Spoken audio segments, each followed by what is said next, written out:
Maka pilar ukhuwah yang pertama itu apa? Ta'aruf, saling mengenal, Pak.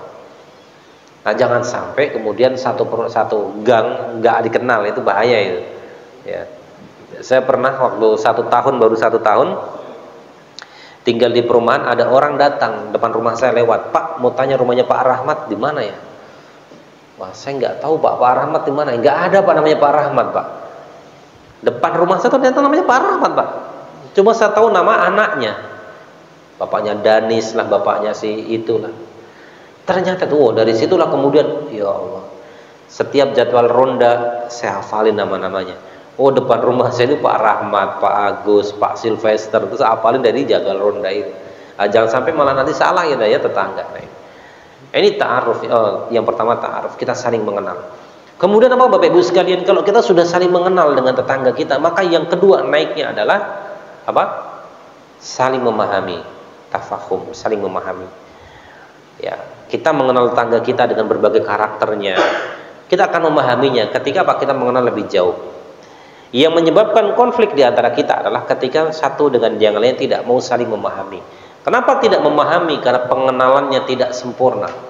Ya. Kan Bapak Ibu sekalian, di perumahan itu latar belakangnya berbeda-beda. Asal daerah, asal ini berbeda-beda, nggak sama. Sehingga apa? Maka dibutuhkanlah saling memahami satu dengan yang lainnya. Maka ada satu ungkapan yang membuat keharmonisan ukhuwah itu akan terbangun ketika ada rasa apa? Saling bersabar atas apa yang dia terima dari tetangga-tetangganya. Saling bersabar. Nabi SAW rumahnya pernah air kamar mandi tetangganya merembes masuk ke kamar Nabi. Orang Yahudi itu. Ketika Nabi sakit, Yahudi datang jenguk. Kenapa jenguk? Karena Nabi Muhammad SAW sebelum diangkat menjadi Rasul, ya, beliau ini terkenal orang yang dicintai oleh masyarakat. Kok orang Yahudi masuk, kok rumahnya bau? Ya Muhammad, ini bau apa? Ini bau kamar mandimu ya, yang bocor meresap ke kamarku. Coba kalau di perumahan kita gimana Pak itu Pak? Potensi konfliknya besar nggak kira-kira itu? Tetangga itu ya. Saya pernah merasakan satu hari tetangga saya ke rumah, Bapak ini kamar mandinya bocor sampai ke rumah saya. Oh gitu Bu? Iya Pak, marah-marah kata teman saya Pak. Pas saya ada tukang di rumah, Mang tolong dicek. Kenapa? Karena kamar mandi saya sebelah sono, ini kan tembok sebelah sini kok merembes dari mana? Ternyata peralon beliau yang masuk ke dalam kamar mandi itu pecah di tengah-tengah gitu ya. Jadi meresap kemana-mana, dikira air dari saya, nggak apa-apa. Akhirnya ya selesai masalahnya. Kita butuhkan kesabaran. Apalagi model-model tetangga kan banyak Pak, macam-macamnya. Ada kayak model wartawan.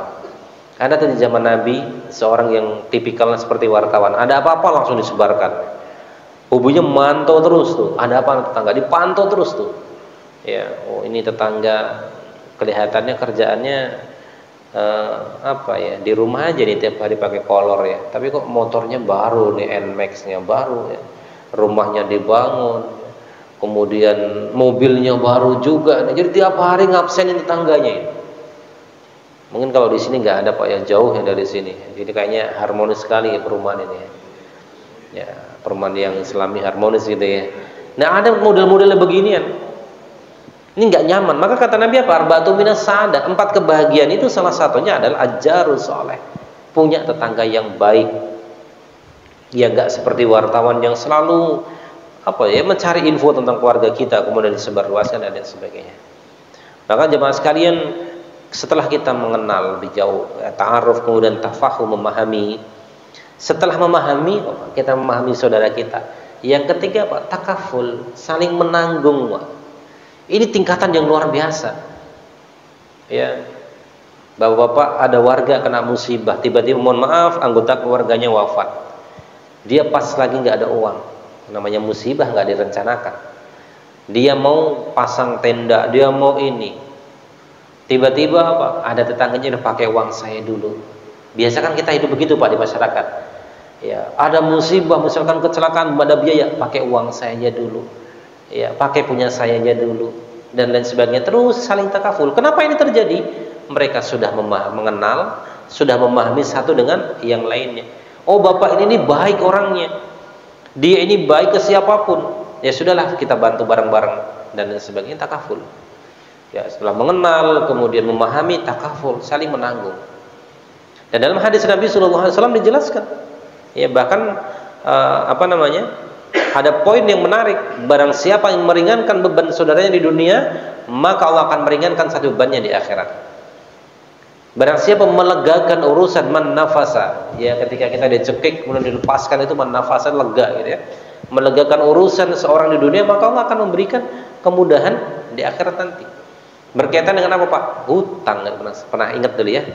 Maka kalau ada tetangga kita punya hutang ke kita, dia nggak mampu bayar, Pak saya belum bayar bisa hari ini, bisanya minggu depan, maka kita harus memberikan tempo.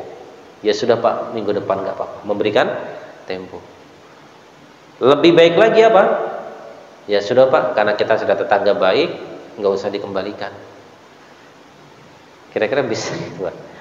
Ya mungkin kalau cuma 10.000, 20.000 ya beli sayur ibu nggak masalah gitu ya. Tapi kalau sudah sampai 10 juta, ya 20 juta dan sebagainya, luar biasa.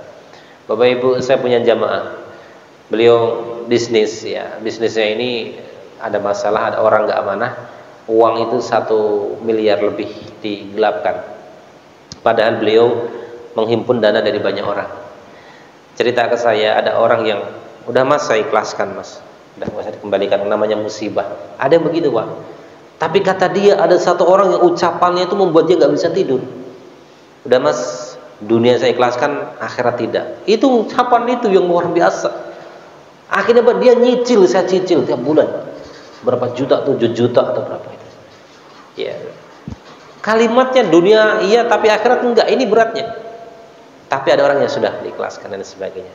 Maka dalam kitab Arba'in An-Nawawiyah, ini syarahnya saya bawa, dijelaskan bahwa suatu amal terbaik, amal mulia ketika kita memberikan tenggang waktu kepada tetangga kita yang atau teman kita yang belum bisa bayar utang.